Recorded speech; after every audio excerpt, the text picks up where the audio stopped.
continuer de dérouler notre schéma à Kumba en attendant Dr Makale Traoré qui va nous rejoindre d'un moment à l'autre sur ce plateau. On parle de la CRIEF ce matin avec cette interrogation. S'achemine-t-on vers un mandat d'arrêt contre l'ex-vice-président de la Cour constitutionnelle? Aboubakar, une procédure judiciaire contre des anciens membres de la Cour constitutionnelle est pendante devant la Cour de répression des infractions économiques et financières.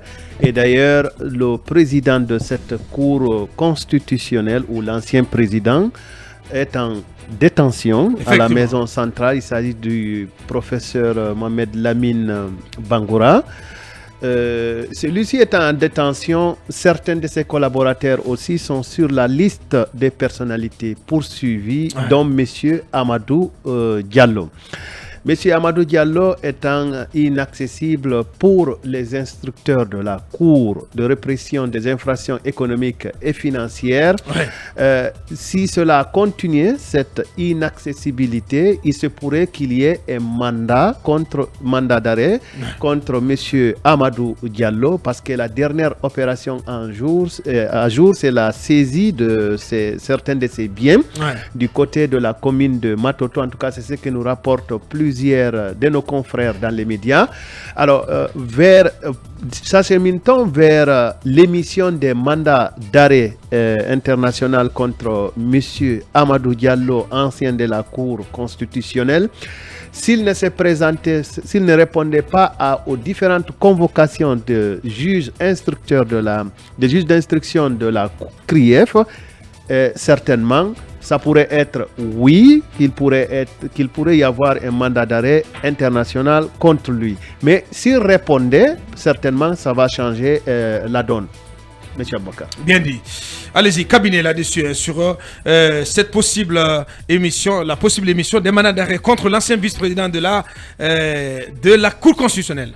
Non, je pense que ce sera en droite ligne de la procédure engagée aujourd'hui par le CNRD qui consiste donc à faire un peu l'état des lieux en termes de prévarication.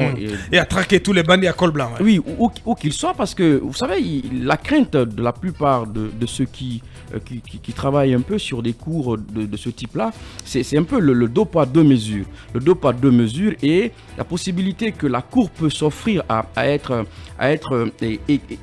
égale d'un point de vue procédural, mais aussi de faire en sorte qu'elle ait les moyens de pouvoir aujourd'hui aller au bout en fait de ce travail-là et de rassurer davantage et éviter que cette Cour soit plutôt perçue comme un instrument de règlement de compte, mais aussi un instrument politique, parce que les cours de ce genre sont hautement politiques. Ça, c'est pas un cas spécifique à la Guinée. Et il faut éviter dans la démarche et dans la façon de faire que cela soit vu à bout de champ dans la façon de faire de la Cour. Je pense que la Cour constitutionnelle, qui est quand même une des institutions les plus importantes, si à ce niveau-là, des gens sont reprochés d'avoir pioché dans les fonds publics, il y a bien évidemment une leçon à tirer, à savoir effectivement ce qui s'est passé. Et je pense que c'est là où il faudra que la CRIEF se bouge. Merci, cabinet. Efficacement. Merci, oui. Talibé, pour en terminer. Il faut rappeler que dans ce dossier de la Cour constitutionnelle, l'ancienne DAF de cette Cour constitutionnelle avait été déjà jugé et condamné. Par contumace pour une affaire de plus de 10 milliards découvert dans son compte personnel.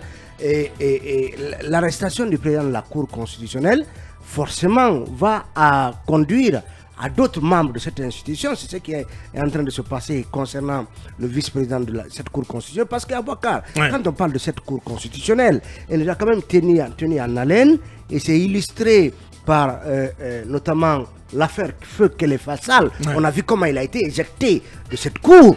Et finalement, Finalement, c'est aussi elle qui a donné le cutus au changement constitutionnel et qui a validé les résultats du fameux troisième mandat.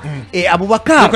C'est une cour qui a fait tant de mal à la Guinée. Oui, mais Aboubacar, la question à se poser, tous les biens qu'on prête au président de la Cour constitutionnelle, d'où est venu cet argent? Est-ce que c'est de l'argent pioché dans le budget de la Cour constitutionnelle, ou de l'argent issu de dessous de possibles d'éventuels dessous de table, justement pour faire passer la pilule de la nouvelle constitution ou du troisième. C'est des questions à se poser. Bien entendu. Parce qu'à Baka, on n'est pas dans les secrets de l'institution. Oui, on va revenir plus en profondeur sur ce sujet et pourquoi pas dans le numéro de demain. Pour l'instant, donc, dans un court instant plutôt, on va recevoir notre invité précise qui est déjà dans nos locaux, Dr Makale Traoré, avec nous ici en plateau dans un court instant.